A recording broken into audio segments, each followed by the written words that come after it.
At exactly 2:46 p.m. on March 11, 2011, the ground beneath northeastern Japan began to move. Not a tremor, not a rumble.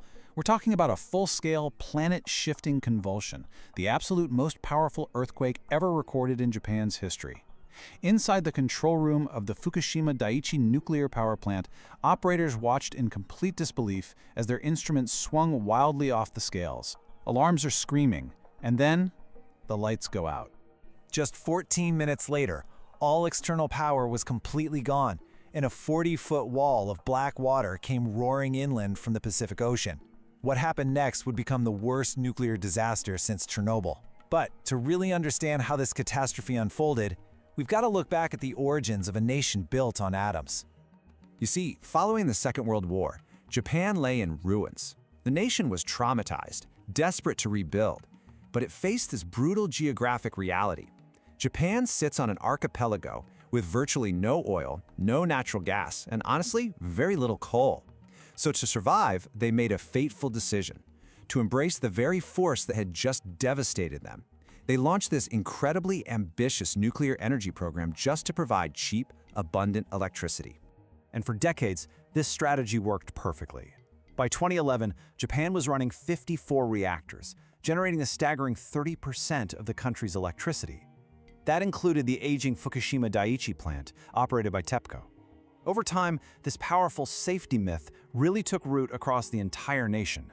The public was constantly reassured, told that these machines were totally invincible and that severe accidents were just impossible. But the Earth? Well, it told a completely different story. Japan sits directly on the Ring of Fire, where devastating waves are just a historical fact of life. Ancient stone markers still dot the coastline, bearing these haunting warnings: do not build your homes below this point. Plus, geological evidence proved that way back in 869 AD, the massive Jogan earthquake sent a tsunami sweeping across the exact same Sendai plan where the Fukushima plant was later built. And get this, TEPCO was fully aware of this history. So, the crucial point is that TEPCO suppressed their own internal analysis. In 2008, a company report estimated that a tsunami as high as 10.2 meters could strike the plant. Yet their actual seawall was only 5.7 meters high. Raising that seawall would have been incredibly expensive, sure, but more importantly, it would have disrupted their carefully maintained narrative of absolute safety. Let's look at how the timeline actually played out on that Friday. When the earthquake hit at 2:46 p.m., the plant's safety mechanisms actually worked exactly as designed. The control rods slammed right into place, halting the nuclear chain reaction within seconds. But here's the catch. The radioactive fuel continues to generate massive amounts of leftover decay heat that requires constant cooling. With the electrical grid completely destroyed by the quake, the plant's massive backup diesel generators automatically fired up. And for 50 intense minutes, everything held together. Then the ocean arrived. When that 14-meter wave easily overtopped the 5.7-meter wall, it totally flooded the basements, instantly drowning those diesel generators. This triggered the exact nightmare scenario nuclear engineers insisted was virtually impossible: a station blackout. Without power, the cooling pumps completely stopped dead. Inside those dark reactors, a terrifying chain reaction began. As the cooling water boiled away, the exposed uranium fuel rods heated rapidly past 1200 degrees Celsius.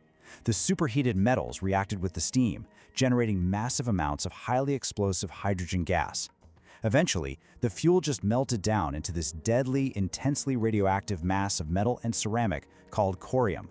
Plant workers were scrambling in near total darkness, literally scavenging car batteries just to read their instruments. But they couldn't stop what was coming. On March 12th, the hydrogen gas inside Reactor 1 ignited, blowing the roof completely off the building in a horrific blast that was broadcast on live television. 2 days later, a second, even more violent explosion totally destroyed Reactor 3. The government was scrambling to respond, ordering immediate evacuations in a rapidly expanding radius. 154,000 residents were forced to flee with only what they could carry, convinced they'd be back in a few days. They left behind entire abandoned towns, and devastatingly, farmers had to leave their livestock, trapped in barns and yards, to starve.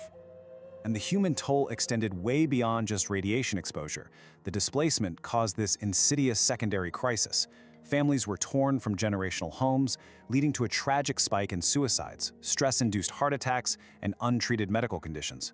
More than 2,000 people died from what the Japanese government officially classified as disaster-related deaths. Now, what's really interesting about this slide is the staggering scale of the aftermath. It's almost difficult to comprehend. Decommissioning Fukushima is one of the most complex engineering challenges in human history. There are 880 tons of corium still sitting at the bottom of the reactors, and it's so radioactive that it physically destroys the circuits of the robots sent in to map it. The cleanup is estimated to take up to 40 years and cost over $200 billion. And just to keep the fuel cool today, water must continuously be pumped through the wreckage, resulting in 1.3 million tons of treated radioactive water that is now slowly and very controversially being released into the Pacific Ocean. The shockwaves of this event triggered a global energy reckoning. Germany accelerated its phase-out of all nuclear reactors, and Italy reaffirmed its ban. But Japan was left with a massive energy deficit by taking all 54 of their nuclear reactors offline for safety reviews. So, in a cruel twist of irony, just to keep the lights on, Japan had to import vast quantities of climate-damaging fossil fuels, which sent their carbon emissions soaring. Fukushima wasn't just a natural disaster. It was a catastrophic failure of institutions that prioritized convenience over caution and ignored history because the truth was simply too inconvenient. The ground beneath Japan has been shaking for millions of years, and it absolutely will shake again. But next time, will human hubris once again blind us to the warnings?